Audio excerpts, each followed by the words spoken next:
Estamos de volta, Daniel.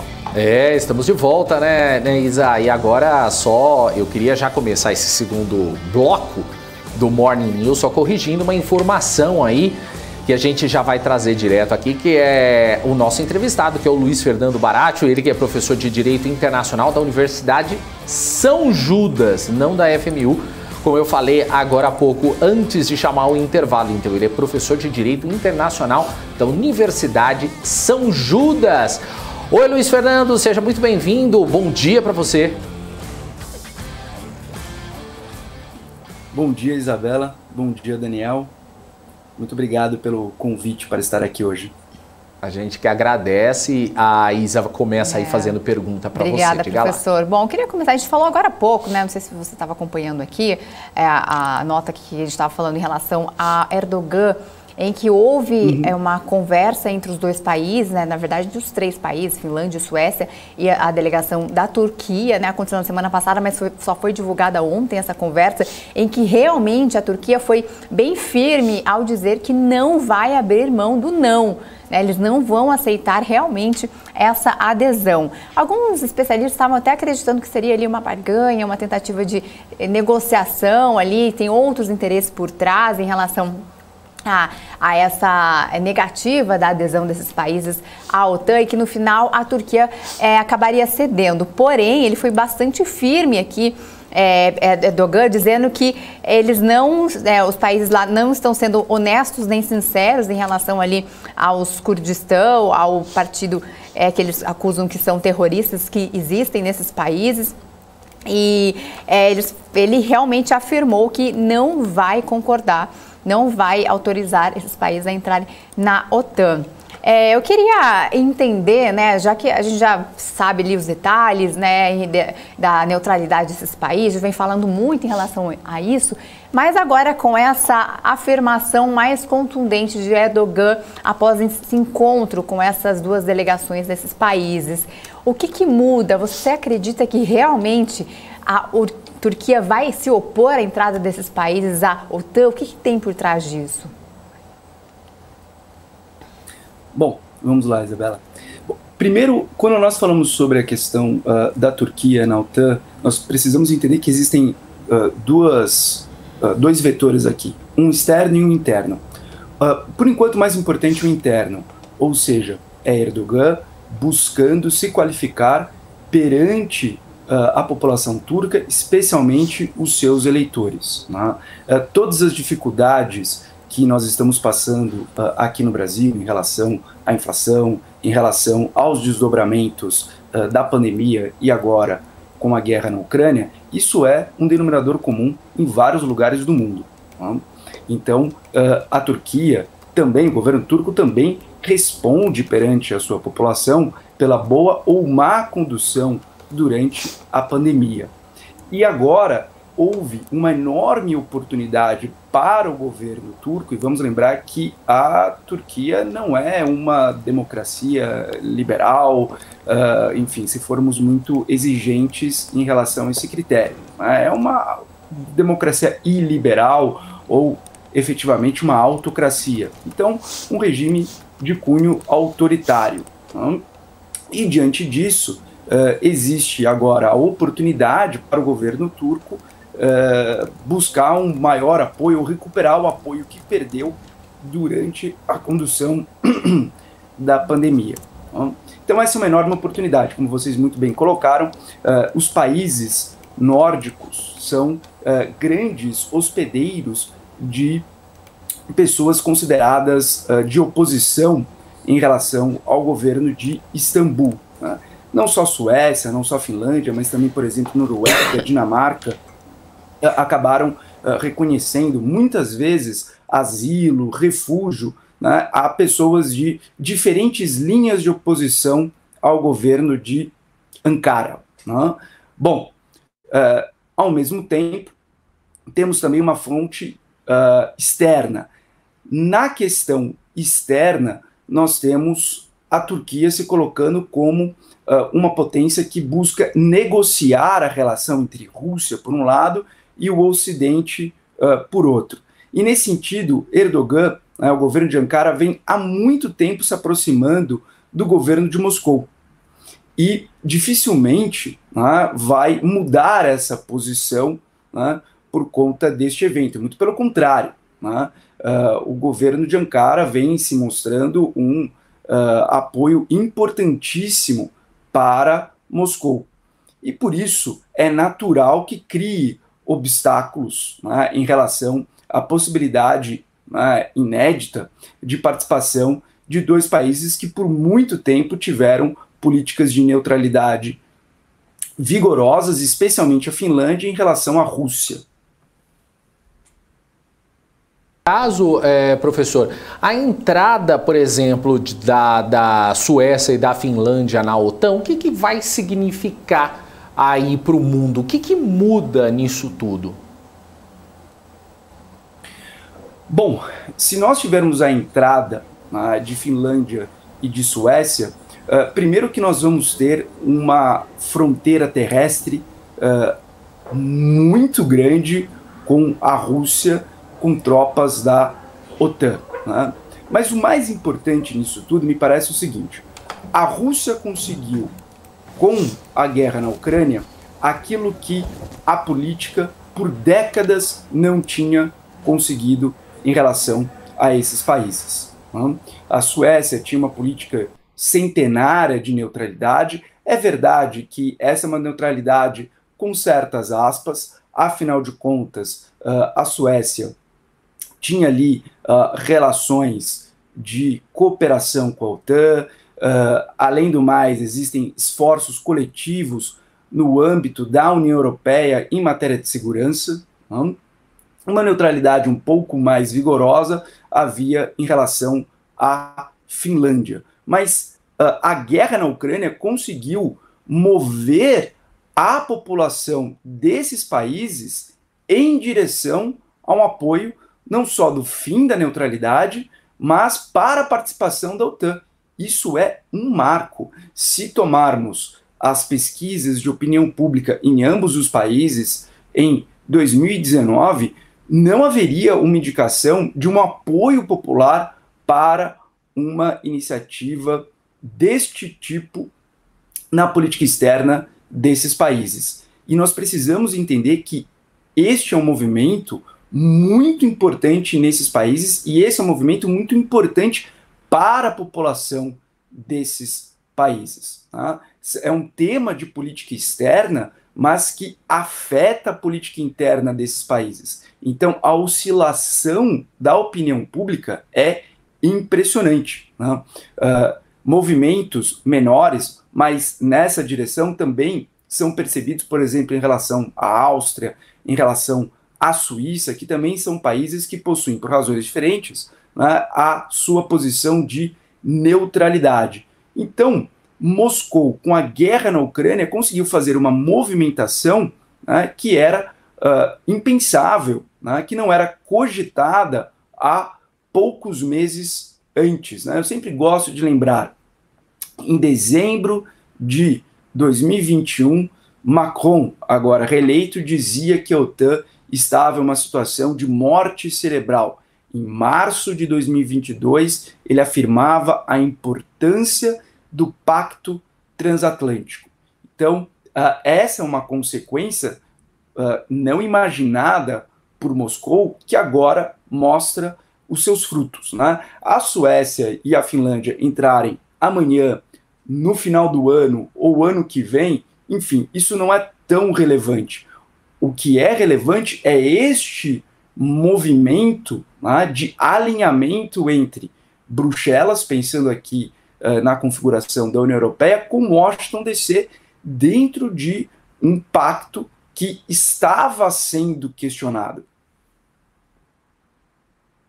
Luiz, em relação ao julgamento que a gente acompanhou nas últimas semanas, teve aquele primeiro julgamento de um russo em território ucraniano, em que foi condenado à prisão perpétua. Depois, na semana passada, a gente mostrou mais outros russos que estão sendo julgados ali em tribunais ucranianos. Eu queria entender, primeiro, você disse ali que Moscou acabou sendo surpreendido, acabou mostrando ali, tendo que fazer outras estratégias.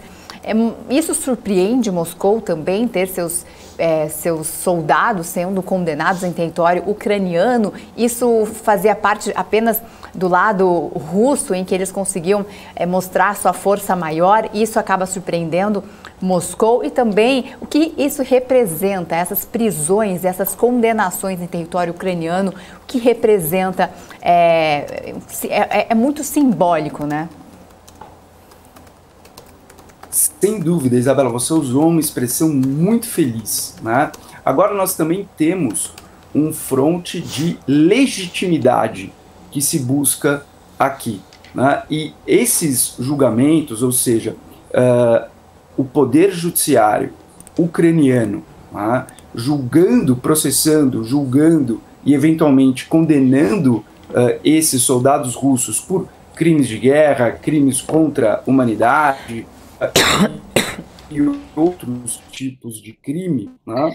Sem dúvida, isso tudo vai se somando, né, em relação à narrativa que se busca projetar, que é uma narrativa de uma guerra por escolha de Moscou, uma guerra que não havia uma razão de ser, que poderia ter sido completamente evitada por meios pacíficos, mas foi uma escolha de Moscou, provavelmente pelas mesmas razões que Erdogan vem insistindo tanto na impossibilidade de entrada da Suécia ou da Finlândia, ou seja, mostrar alguma coisa no fronte externo para a sua população diante de todas as dificuldades que a pandemia acabou impondo.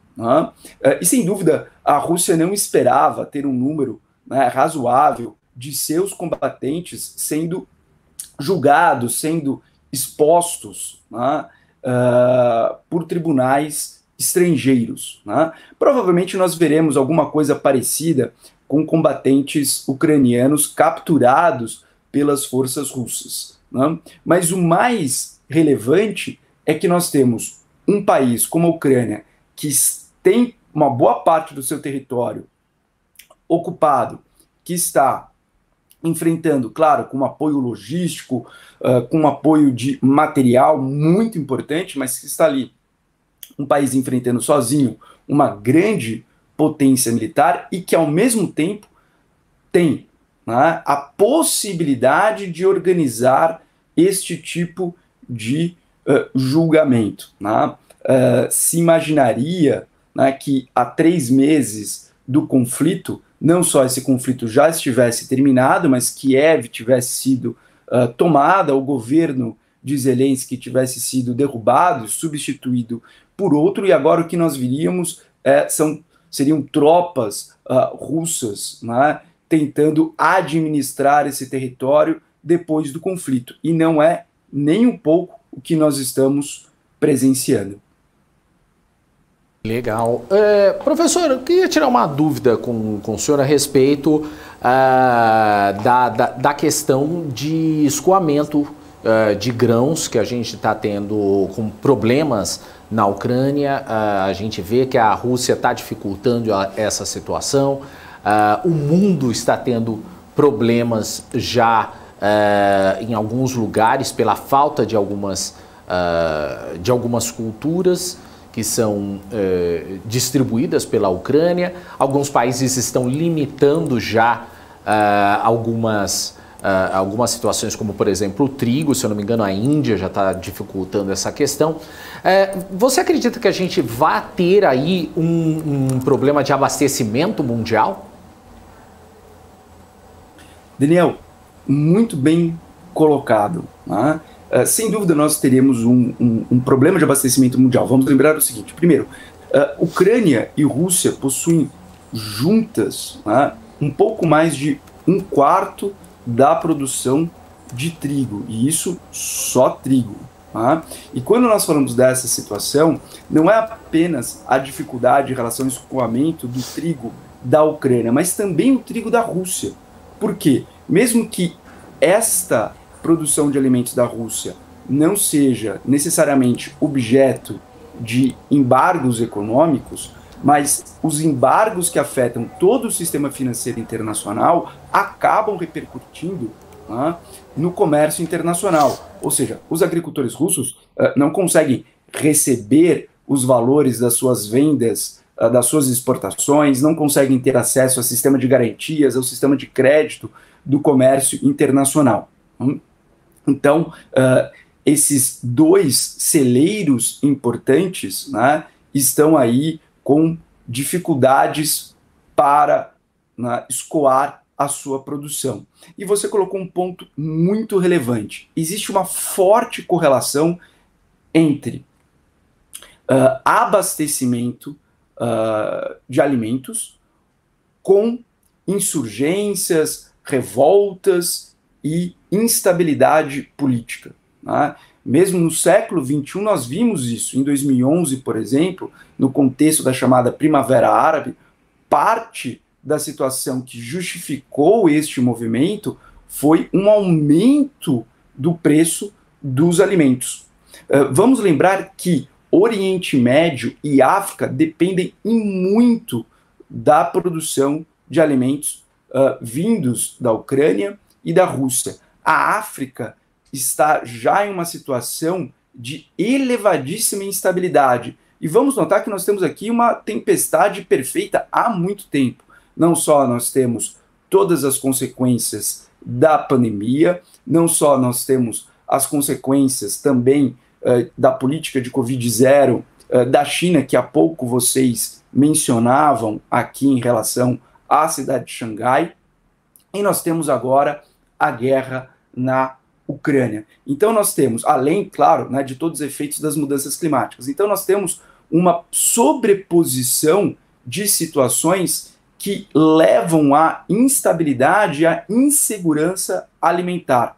E isso em um continente muito fragilizado como a África, né, é um grande desafio para toda a comunidade internacional. Tanto o leste da África quanto o oeste da África já estão em situação de calamidade há muito tempo e que vem se agravando.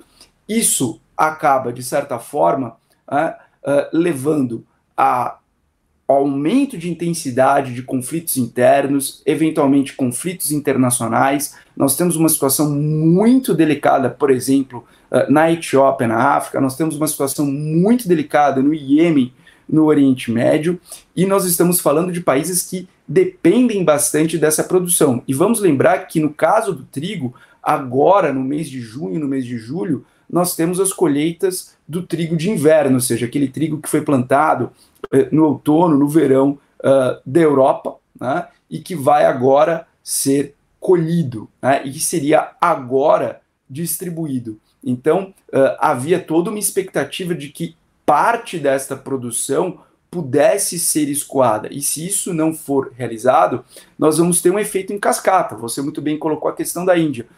Alguns países podem, por exemplo, estabelecer proibições, restrições para exportação a fim de garantir o abastecimento dos seus mercados, né? A fim de garantir acesso a alimento das suas populações, né? E isso acaba tendo um efeito de cascata e os mais vulneráveis acabam sendo os mais prejudicados. E nesse caso, vamos lembrar que esses mais vulneráveis é cerca de 1 milhão, né, de pessoas. Então é um número considerável. Com certeza, muito considerável. Professor, eu gostaria de agradecer a sua participação aqui no nosso programa. Muito obrigado mais uma vez. Por favor, volte mais vezes aqui para conversar com a gente. Muito bom. Obrigado, Isabela. Obrigado, Daniel. Obrigado a todos da equipe e a vocês que estão assistindo aqui o canal.